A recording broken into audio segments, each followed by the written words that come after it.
Myths are almost as old as language.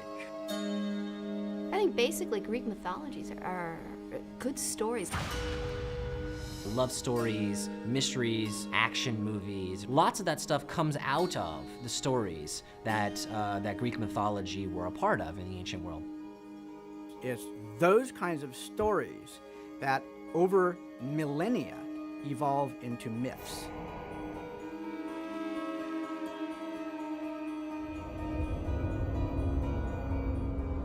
We have a pretty stable pantheon of gods, of characters that we're familiar with from Greek mythology.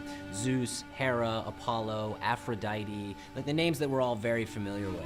And they're the deities, you know, to explain why there's thunder, hence you have Zeus. They sometimes represent natural forces, but they just as often represent human emotions. I think the biggest theme of Greek mythology is this distinction between immortality and mortality. We as human beings eventually going to die, them as immortals who will live forever. I mean, I think that is the most essential feature of mythological stories. This is what I offer you, immortality. Deeds are eternal, not the flesh. The Greek myths deal with the theme of birth, life, death, chaos versus order, war and peace, basic questions of justice, free will, and the role that it plays in fate.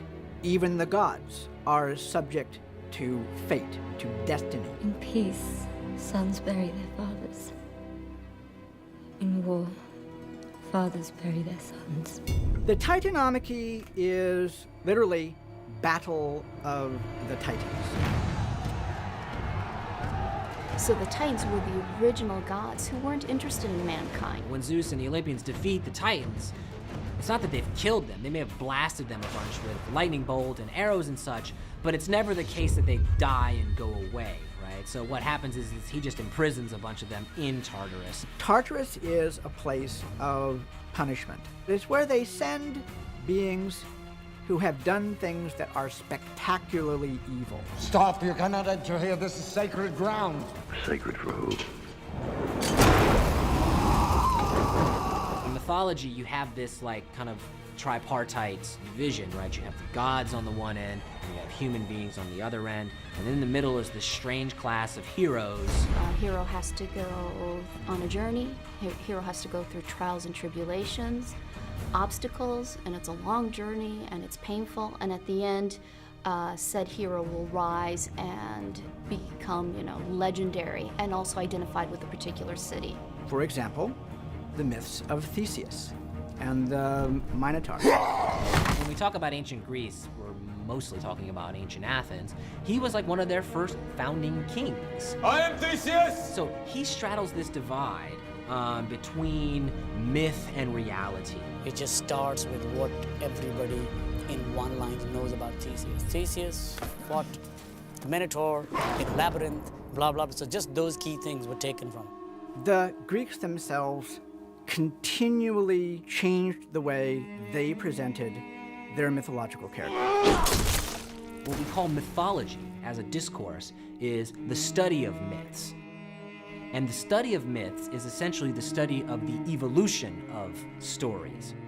And so in a way, the very existence of mythology as a discourse speaks to the fact that stories are changing all the time. So when movies are made, lots of things change, like names change, of course, like details of stories change. There's lots of variations on the stories of Zeus. The actors that have played this role in the past have all been much older than myself. It's funny when I had people asking me, isn't Poseidon supposed to be old? Isn't he supposed to have a gray beard? Why?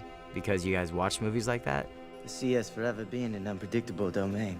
Just like the Renaissance redefined the Greeks, we're kind of doing that in our version of it. That's the cool thing about this movie. It's a new spin on everything that you used to see. We're surrounded by heathens. Today, movie making, comic books, and good popular literature goes back to these stories because they're fun. They are truly something that evolved over countless generations. It's much more like, you know, Caravaggio or all the Renaissance guys painting any Greek myths. They put in what was hip in their time into their Renaissance painting. So I just thought we could take that the next forward. The fact that we're still telling the story now means that mythology is alive.